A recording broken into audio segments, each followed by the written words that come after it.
حضرت جعفر طیار حضرت ابو طالب کے تیسرے بیٹے، رسول خدا کے سگے چچازاد بھائی اور حضرت علی کے بڑے بھائی تھے۔ آپ رسول خدا کی نظر میں اعلیٰ مقام و منزلت رکھتے تھے۔ پیغمبر اکرم نے حبشہ کی طرف ہجرت کرنے والے مسلمانوں کی سربراہی کا عہدہ حضرت جعفر طیار کو ہی سونپا تھا۔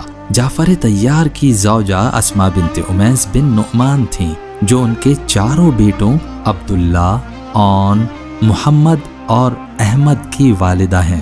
ایک روایت کے مطابق آپ کے 8 فرزند تھے، جو سب کے سب حضرت اسماء بنت امیس سے تھے۔ جعفر بن ابی طالب نے جمادی الاول سن 8 ہجری میں لڑی جانے والی جنگ موطا میں جام شہادت نوش کیا۔ جنگ موطا میں حضرت جعفر بہت بہادری سے لڑے۔ جنگ موطا میں لشکر اسلام کی تعداد 3000 تھی، جبکہ کفار کی تعداد کم و بیش 1 لاکھ تھی۔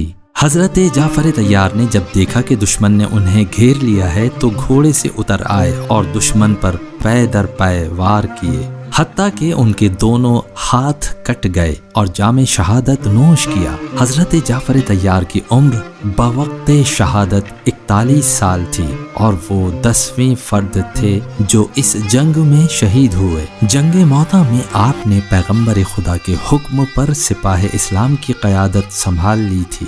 آپ کا مزار اردن میں مسلمانوں کی زیارت گاہ کے طور پر مشہور ہے۔ شیخ صدوق نے روایت کی ہے کہ جعفر شہید ہوئے تو رسول اللہ ان کے اہل خانہ کے پاس تشریف فرما ہوئے اور بہت گریہ کیا۔ جعفر طیار کے بچوں کو آغوش میں لیا اور ان پر شفقت فرمائی۔ عالم اسلام میں یہ مرتبہ صرف 2 شہداء کو ہی ملا، جنہوں نے اسلام کی خاطر اپنی جانوں کا نذرانہ پیش کرتے ہوئے اپنے ہاتھ بھی کٹوا دیے، مگر دشمن کو پیٹھ نہیں دکھائی۔ اور یہ دونوں جوان بنی ہاشم کے جوان تھے، ایک حضرت جعفر طیار اور ایک حضرت عباس علمدار ابن علی ابن ابی طالب علیہم السلام۔